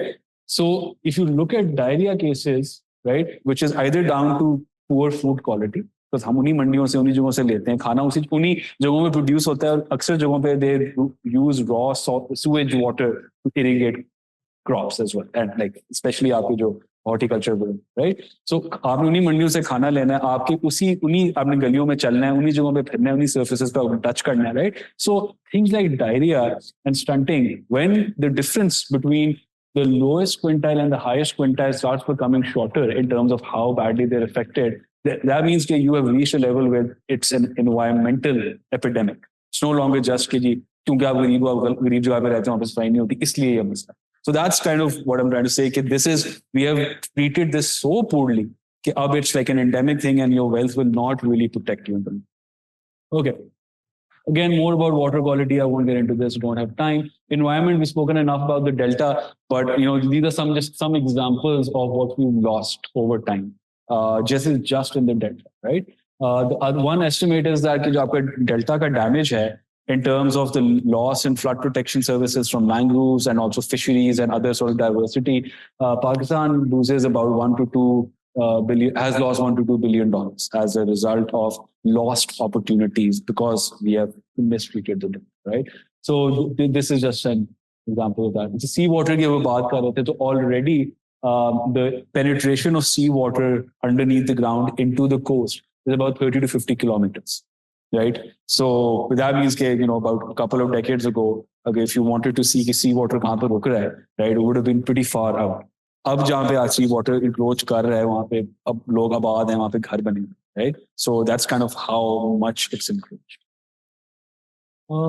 Future outlooks. These are again, this is modeling work that we did. Some of it I've kind of already discussed with you. I don't think there's anything new here. I've kind of already discussed this as part of the discussion. Yeah, no, this is all done. So yeah, but if you, again, read it. If you have any questions, you can. Okay, how can Pakistan get more from water? So this is just some recommendations we had in a report that I co-authored. उसमें बस ये जो आप देख लें, what we did was just to make it kind of more visually appealing and also get the point across. Instead of just doing recommendations, we put them into 3 categories. And then the size of the bubble. Size of the bubble tells you कि अगर इसमें आप invest करोगे ना, इसका कितना impact होएगा on water security overall in Pakistan, right? For example, number 1 ये जो है is irrigation and drainage services को modernize करना, उनको बेहतर करना. So if you improve irrigation and drainage services, so उसका massive impact होएगा on Pakistan's water prospects or Pakistan's water economy, let's go, right? Similarly, we had 2 dark blue is participatory basin planning. Yeah, so if because we don't treat it as like one basin, हमने administrative units में fit किया हुआ, right? But if we actually treated it as a basin, जिसका एक starting point, एक end point है, उसका एक natural recycling है. If we actually factored those things in, we would manage groundwater better, we would manage surface water better, we would manage water quality better, we would manage water disputes better, right? So उसका बहुत massive impact होगा, right? So so you can just go through this. Just the size of the bubble tells you the impact you will have, right? Just want to point out that number 6 जो है ये. So new dams and revised operations. So there's building new dams, and then there's the way we operate our dams is also not optimal, right? Our colleagues at the Asian Development Bank have done the study on dam optimization. Yeah, if nothing else changes, like our dam storage utni hai, pani utna hi aa raha hai. Here is how you can change the management protocols and the decisions you make as operators that will optimize the benefit the country gets from the use of this dam. So there is space there as well. आप उससे जो asset है और जो resources उसे बेहतर optimally use भी कर सकते, right? So a combination of that, it doesn't give you the highest impact, right? It's also, so this basically tells you कि कितना complex है to achieve something, right? So if you notice, like some of these are, I mean, it's very high impact, but they're also complex to achieve, but it's worth it because it's high impact.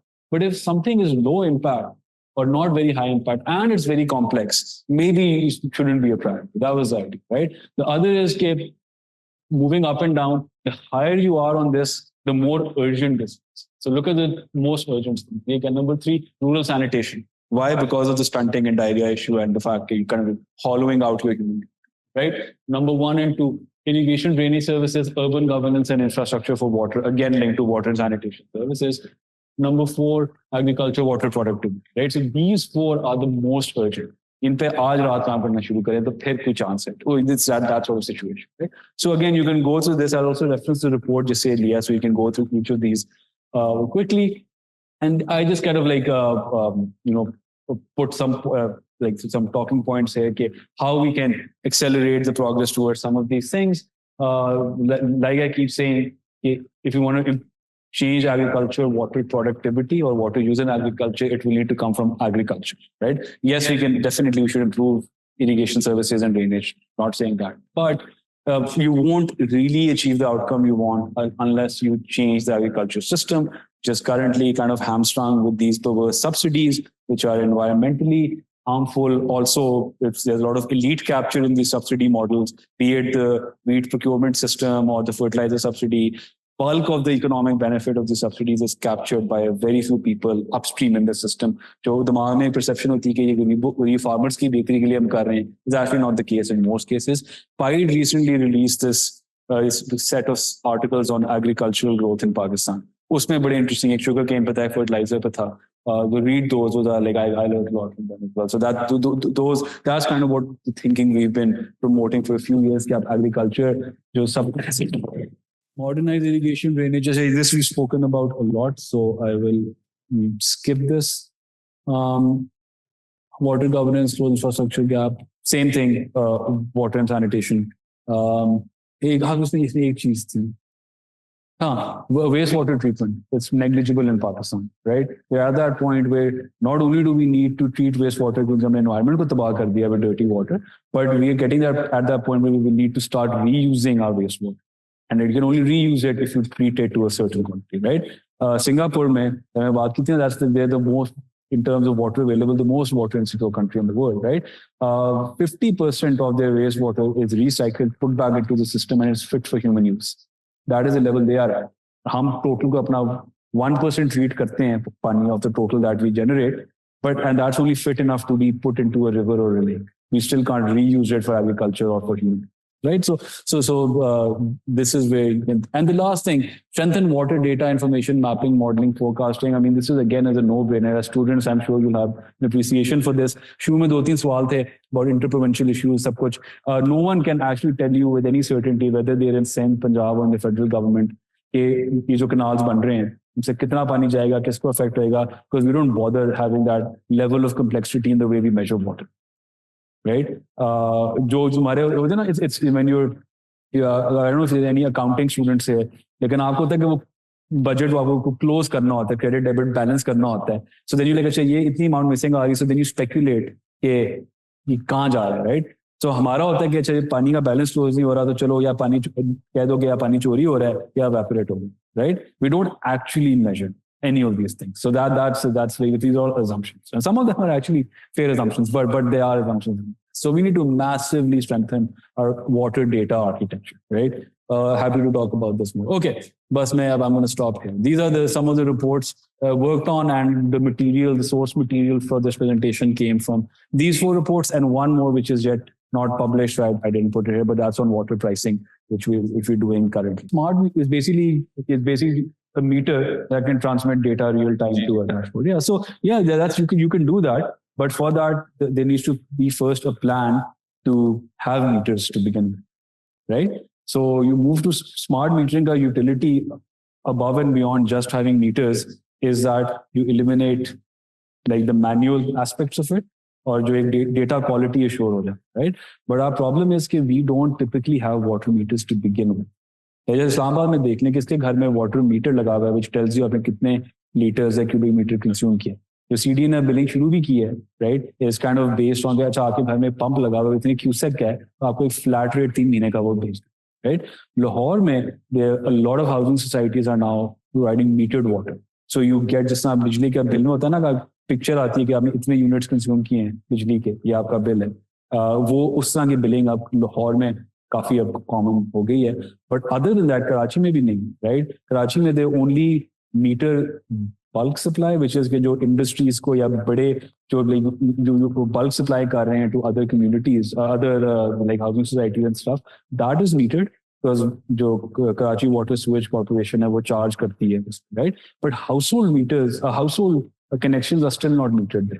उनको भी based on the surface area, the land area उनके घर का, उसकी basis पे एक flat rate charge होता है, right? So my point is smart metering is excellent because it will help transmit data instantly. But for that, you need to first have a commitment to metering, right? But when you have metering, then if you're going for metering, invest in smart meters. I'll give you one example. Sorry, Punjab mein there's a rural water project we're doing. It's implemented by the Punjab Rural Municipal Services Company, PRMSC. They're very good, new, very, very good. So every connection there is going to be metered, right? That was the thing. They're going to supply water to 6 million people, like 1 million households, right? Abhi they're up to, I think, like 100,000 or so. It's not good, right? And they sent me a progress report, and उसमें था कि जी ये schemes are operational, लेकिन most में लिखा हुआ था not yet metered. मैंने कहा क्यों नहीं, मतलब मीटर लगाने में तो 2 मिनट लगते हैं. ये लाइक सर मार्केट में अवेलेबल ही नहीं, बिकॉज पाकिस्तान में डिमांड ही नहीं है. So they went literally like Lahore में market to market, then contacted people in Gujranwala, contacted people in Karachi.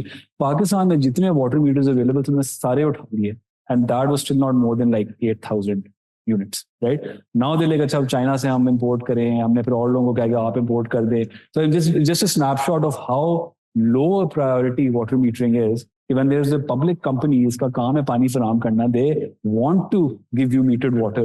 उनको मार्केट में मीटर नहीं मिल रहा है, right? So when we get to the point where metering becomes common, it just becomes an assumption कि भाई आप पानी दे रहे हो तो मीटर तो लगाओगे ही. Then you like, okay, meter लगा ही रहे हो तो स्मार्ट मीटर क्यों नहीं लगाना, right? So that's the value addition comes after the basic asset is there, right? Like if you could jot down some points for like individual consumer and the community. It's like, I think it's an important time we start focusing on water efficiency and how individually we are using it. Of course. So it's all part and parcel of it, right? It's not like no one stakeholder can completely change the landscape. But the thing is, so one way to do it is to have these awareness campaigns and behavior change sessions, tell people. Ultimately, what we have found is if you want to do it at scale, we're talking like millions of people, right? There needs to be an incentive structure in place for people to act the way you want them to, right? For example, if you want to discourage use of certain things, you try to tax it very heavily, right? So now everyone should organically know कि कोई चीज बुरी है तो नहीं करनी चाहिए, but that's just not how people work in mass. Individuals might think like that, but there is when you scale it up to the level of hordes of people or like entire nations of people, thoda ek behavior change ho jata hai. So it's very interesting sort of phenomenon. In fact, there's a very old book which became re-famous like 20 years ago. It's called Extraordinary Popular Delusions and the Madness of Big Crowds, right? It's a very interesting insight into human psychology and how it changes when you go from the individual to the small group to the large horde, right? And it's actually about markets, like international markets, and how bubbles are created and how the bubbles kind of burst with the recession jo aata hai. So it's about that, but from that the author traces this sort of theory of individual, it's like a psychological sort of analysis. So इसमें भी ये होता है कि I completely agree. Individually, you and I, if we are chatting, we both agree कि ये सफाई इस तरह मेंटेन करनी चाहिए, वाटर क्वालिटी अच्छा होना चाहिए, हमें रोज गाड़ी नहीं धोनी चाहिए या बकेट से धोए. We do it, right? But somehow when this comes, you multiply to the level of the city or the state or the country, right? You need an incentive and structure in place. It takes one person to do something wrong which is beneficial, and then others foreign मतलब वो line में लग जाती. And Lahore में जैसे भी वासा वाले जो हैं, they had this before the recent rains, उन्होंने ये drought आया हुआ था. So they said anyone caught washing their car with a pipe, right, with a hose, will be charged 10,000 rupees. And so as a first step, जो लोग होता था ना कि घर के बाहर गली में अपने 2 लैंड क्रूजर खड़ी करके पाइप से धो रहे होते थे, the first step was कि वो अंदर ले गए, right? Second step was कि अच्छा रात को कर लो क्योंकि दिन को चलते फिरते हर कोई बाहर देख रहा होगा, right? And the next step would be कि यार रात को कौन थके में कौन करे, चलो आज नहीं करते कल धो लेंगे, right? And so that one day of water for washing a car has been saved, right? And that multiplied by millions of households will start happening, right? So I think the incentive structures from the policymakers would still be necessary to achieve the individual goals that you are pursuing. In India, they have made it part of the building codes. आपका नक्शा approve नहीं होगा जब तक beyond a certain land area, अगर आप घर बड़ा बना रहे हो, you need to have a plan for how you're going to harvest rainwater. So now वहाँ पे होना शुरू हो गया. So यहाँ पे भी I think CDA ने भी कुछ like they were doing something. It was a pilot. What are some roof designs? What are some ways in which you can harvest it and reuse the water safely? So that's a no-brainer. You should definitely harvest rainwater. Debate climate का कहते हैं कि बारिश होगी तो जाहिर बात है प्रोसेस होगा. जैसे हम देख रहे हैं कि अब हमारी पूरी सर्दियां जिनमें पानी रेन बारिश हुई नहीं है, तो ये बहुत बड़ा वो आ जाता है कि वो क्वेश्चन करते हैं कि अगर हम ये इंस्टॉल करवाते हैं तो. So I understand. You're right. It's risky the same way installing solar panels is risky. अगर कि हम कहते हैं कि इतने दिन सूरज चमकेगा इस एंगल पे, right? कल एकदम से आपका क्लाउड कवर आ जाए 2 महीने के लिए, तो फिर आपके सोलर पैनल की इन्वेस्टमेंट कहाँ गई, right? As an individual investor, you take that risk. The government's job is if they think it's a desirable investment, then the government should come in and have policies that make it easier for you to take that risk or maybe mitigate that risk. Like for example, insurance इसलिए होती है ना कि आप कोई risky चीज कर रहे हो, if you're insured, so there is that confidence कि चलो अगर if things go belly up, then there is some insurance that the government or the company is giving you, right? So the government needs to approach इस तरह की चीजें the same. Okay, fine. And by the way, like in cities, जितनी हमारी water consumption है, just rainwater harvesting alone will not be enough for a household, urban household, to meet its water needs, right? You're still dependent on a combination of things, right? अगर CDA supply है, tanker supply है, जो अगर आप अपना pump भी लगाया हुआ है, this is just a way of augmenting, right? So, but in the future, in areas, let's say, which become predominantly dependent on rainwater harvesting, the way I would do it is कि वहाँ पे what is the secondary source? Let's say secondary source of water is water tankers, right? जो कि महंगे होते हैं. And the government says, okay, we are encouraging you, we are making it mandatory कि आप rooftop harvesting करो and that 50% of your water must come from rooftop harvesting. हमने ये forecasting की, हमारे पास ये weather model है, it tells us कि साल में 100 या 150 दिन बारिश होगी, let's say, right? You do that as a citizen and अगले साल बारिश नहीं होती, 10 दिन होती, 20 दिन होती, right?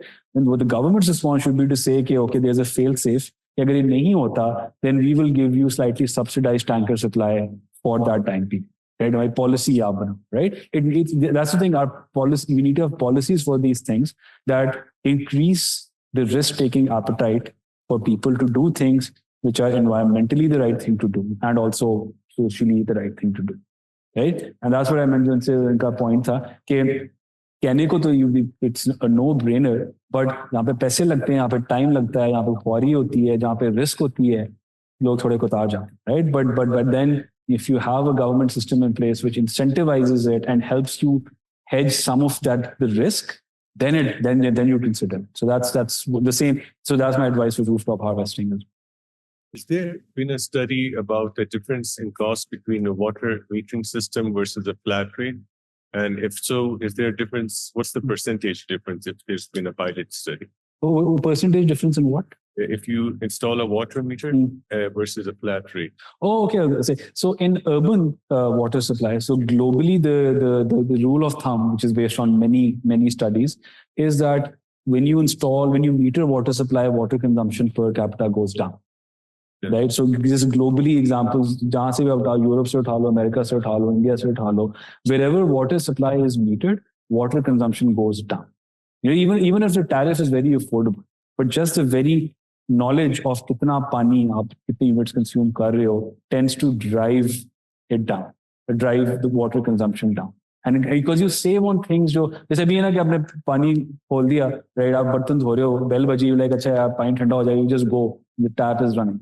But when you're receiving a bill every month, जिसमें लिखेगा आपने इतने मीटर, इतने यूनिट कंज्यूम किया, इतना पर यूनिट चार्ज है, इतना आप कर रहे हो, even if it's not too much, like you know, ये नहीं कि आपको वो मुताज बना देगा इतना heavy tariff है, but just the knowledge of breaking down the concept of water consumption into units that are consumed as economic units, right? It tends to get people to be a bit more cautious, and so wherever there is metering, on average, water use goes down.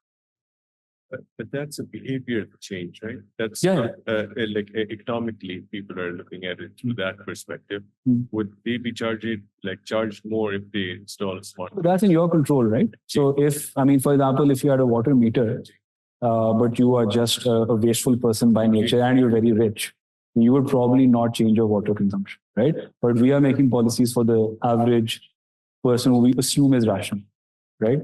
So from that point of view, again, large numbers it kind of averages out, and the average tells us that where water supply is metered, per person consumption tends to go down.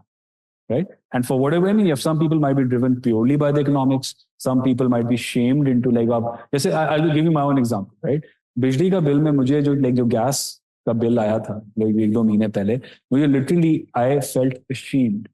यार इतना कुछ मैं दिन में मैं सुबह नहाता हूँ 5 मिनट लगाता हूँ, राइट? उसका मैं रात को घर आता हूँ, mostly I order in, unhealthy I know, but mostly I order in, और या चलो थोड़ी चूल्हा चल, राइट? बट द फैक्ट कि इतने यूनिट्स मैंने कंज्यूम किए थे was shameful for me, given मेरी कितनी लो यूजेज है, right? It wasn't the money that I had to pay. वो भी obviously चुपता है, but it was more just in that moment I was like, okay, this needs to change. It's shameful that मैं with my usage इतनी units पूरा दिन geyser चल रहा है, पीछे ये भी चल रहा है, वो भी चल रहा है, हीटर ऑन छोड़ के चलेंगे 2 घंटे के लिए, you know, इस टाइप की चीजें.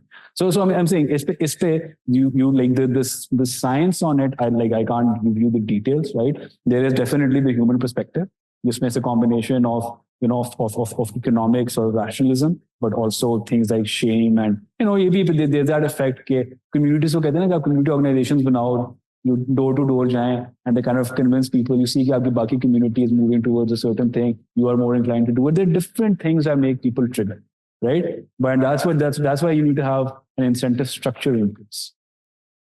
Have they made any apps or so that where you can check in real time, so such as solar panels? बिल्कुल, yeah. So most like with solar panel, even with water pumps, right?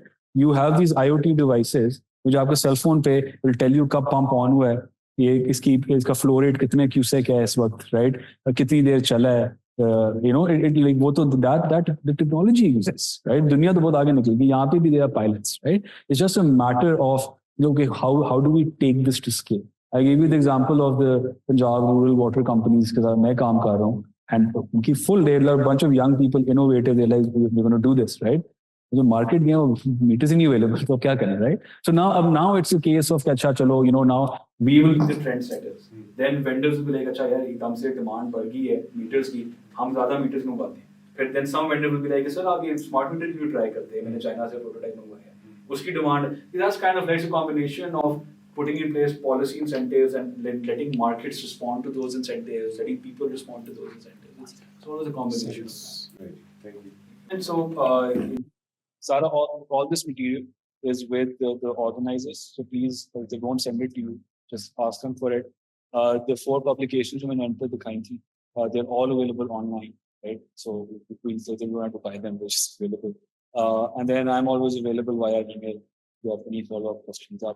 In previous sessions, there were always 1 or 2 people who went on and created a research question based on some of the things discussed. So it's always fun.